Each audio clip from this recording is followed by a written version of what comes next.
Лучше быть диктатором, чем голубым. То, что я не диктатор, это 100%, потому что это противоречит моей сущности. Я же последний и единственный диктатор в Европе. Нигде в мире такого нет. Я больше не последний диктатор Европы. Есть диктаторы и похуже.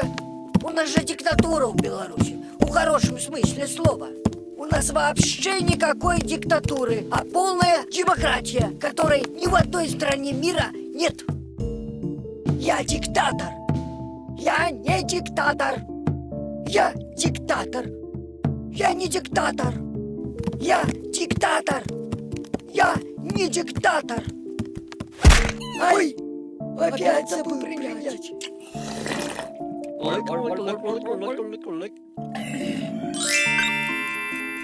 Так а кто я в конце-то концов? Диктатор или нет?